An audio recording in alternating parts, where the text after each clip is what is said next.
Greetings, discerning viewers. Imagine waking up to the intelligence that your nation is on the brink of nuclear annihilation, with missiles pointed directly at your shores. This was the catastrophic scenario faced by President John F. Kennedy on October 16, 1962, as the Cuban Missile Crisis unfolded. His advisors clamored for swift retaliation, their voices a chorus of urgency and hawkish fervor.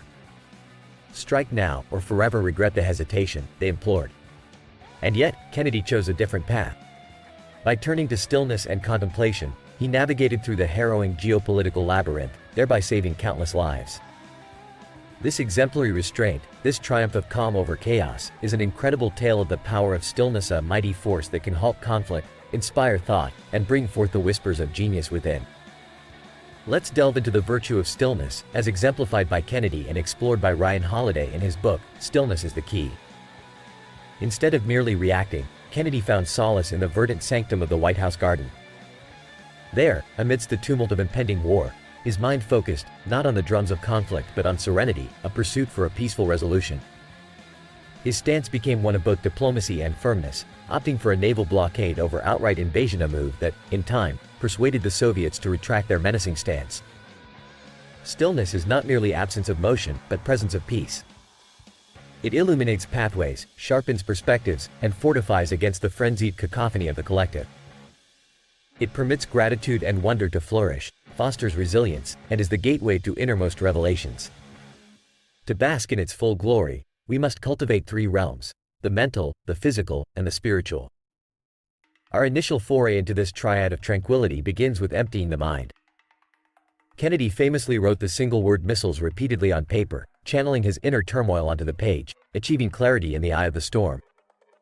His scribblings coalesced into a steadfast resolve, a reminder of his overriding objective: stability and peace. But he was not alone in this practice. Julia Cameron encourages a similar technique in her work, The Artist's Way, promoting morning pages as writing routine, capturing the unedited flow of thoughts, assuaging the mind's incessant chatter. By expelling these mental cobwebs every dawn, you prep the mind's canvas for masterpiece thoughts. You reign in control, enabling the inception of ingenious ideas. Moving to the physical, let us reflect on Winston Churchill, whose unusual pastime of bricklaying amidst the pressure cooker of authoring an extensive account on World War I brought him much-needed relief.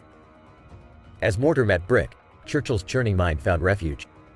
Similarly, his predecessor, William Gladstone, found serenity amidst nature, axe in hand, hewing away at weakening timbers, a testament to the restorative powers of repeating kinesthetic endeavors.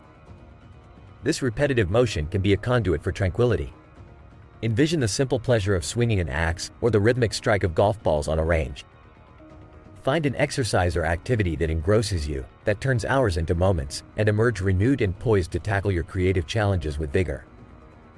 Lastly, we turn inward, nurturing our spirits. Reflect upon Joseph Heller's contentment despite being seemingly dwarfed in fortune by a fellow party attendee. His retort echoes with wisdom: you cannot possess more than a heart fulfilled.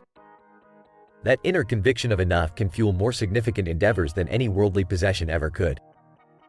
Feigning insatiability leads to ruination, as the downfall of figures like Richard Nixon and Tiger Woods can attest. Real wealth is an inner sanctuary, beyond the grasp of material yearnings. So, as you sip a morning coffee or scroll through a device deemed magic a mere century ago, remember, you wield treasures envied by kings of yore. Each day brings a chance to embrace an abundance mindset, stepping off the treadmill of relentless ambition, and savoring the stillness where true riches dwell. Let this narrative serve as more than a tale. Let it embed action in our lives, prompting us to adopt stillness through introspective writing, meditative movement, and a spirit contented with the present. If you found this insight captivating, embrace the core message, share it with those embarked on their quests for success. And to you, the savvy and cerebral viewership of our revered community, a reminder: subscribing, liking, and ringing that notification bell will not only endorse the channel's reach but also align with your endeavors of acquiring wisdom and standing steadfast amidst life's storms. And as you reflect upon today's discourse, inquire within: what facets of stillness will you weave into your life's fabric? If you've perceived value in our exchange, know that your support is the propeller of our mutual journey of lifelong learning. Your tips are appreciated and will be reinvested in this shared pursuit of wisdom. Thank you, as always, for choosing to spend your time here. May your week ahead be one of productivity, garnished with moments of serene clarity. Ladies and gentlemen, ever ponder why we behave the way we do? What ignites our actions, our decisions? What stirs that inner compass guiding our every move? Today, we're diving deep into the realms of the mind to explore one classic concept that's fundamental to understanding behavioral psychology: Thorndike's stimulus response theory of learning. Presenting you a jigsaw of psychology pieced with history, experimentation, and evolving thought, a trip through the corridors of learning psychology that will leave you both enlightened and yearning for more. The art of learning, a spectacle of association between stimuli and the corresponding responses.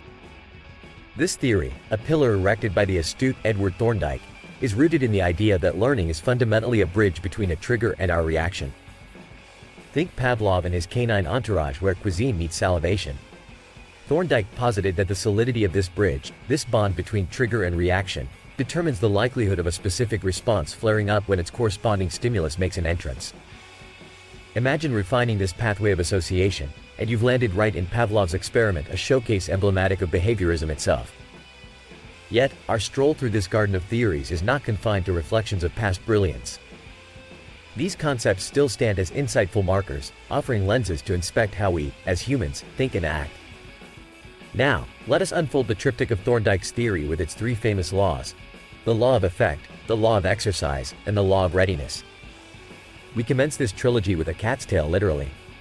Inside a confined box yearning for its piscine prize, Thorndike witnessed feline instinct bending towards liberation through the simple pull of a lever. This scenario breathes life into the law of effect, suggesting that actions yielding satisfaction are destined for an encore, while those that sour are apt to retreat to the shadows. Stepping into Thorndike's lab, we see the principle in action with these auditions. If a response serenades with contentment, it earns its place as a repeat act. Flip the script, though, replacing that tempting fish with a perturbed pooch, and those lever-yanking curtains will close quicker than a hiccup. We pursue pathways that promise pleasure, an affirmation of the symbiosis between stimulus and response. Then there's the law of exercise, initially perceived as the treadmill for reinforcement repetition, as the trainer toning the muscle of connection. But not so fast. Through meticulous observation, Thorndike noted that relentless recurrences alone didn't carve these associations into the bedrock of behavior. Instead, it's the consequence of the response that buttresses or belittles the link. Indeed, an evolving tale of learning: the more things change, the more they transform. And now, ride the ebb and flow of eagerness with the law of readiness. If the mind is an avid listener, the melody of stimulus response finds its rhythm with ease. But indifference or unreadiness mutes the music. The dance of learning stalls, proving preparedness to be a crucial conductor. The dominoes of behavioral theory begin to fall, each tapping the next, from Thorndike through to Guthrie and Hall. Consider Guthrie's contiguity theory, where timing takes center stage. It's not enough for stimulus and response to simply dance in the same ballroom. They must lock steps, synchronization as the catalyst for learning.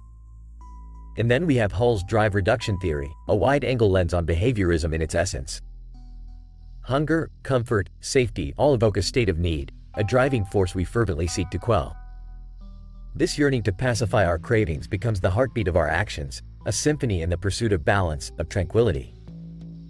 Pavlov too chimed in, his dogs salivating to the sound of psychology's history being written. Classical conditioning, an intricate ballet where a neutral newcomer joins hands with a pre-established stimulus, coaxing forward a response learning in its most orchestrated form. Folks, we're talking about a no-frills blueprint of human instrumentation, a recipe of stimuli and responses that monumentalize the deterministic nature of our actions. But the questions bubble forth: are we mere marionettes in a grand psychological showcase? And thus, the horizon broadened, ushering in the advent of humanism, cognitive psychology, rivulets of thought that affirmed the human experience as richer, more textured than a stimulus-response waltz. The narrative may have evolved, schools of thought arisen, yet, can we afford to ignore the stalwarts on whose shoulders the edifice of modern psychology perches? Before I leave, I invite you, yes, you, the discerning viewer, to ruminate. Which principles from today's dive into the mysteries of our behavioral fabric will you stitch into the tapestry of your day-to-day existence? And remember, if you find yourself enriched by the intellectual feast served here today, feel free to express your appreciation with a token of gratitude. The link awaits you in the description below. As we close the chapter on yet another cerebral escapade, don't forget to subscribe, like, and hit that notification bell, your passport to mastering the inner workings of the mind and achieving those goals discussed today.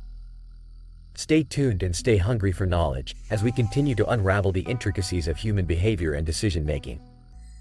Until next time, this is your sign-off from a journey through the mind. Keep thinking, keep learning, and as always keep striving to understand the forces that drive you.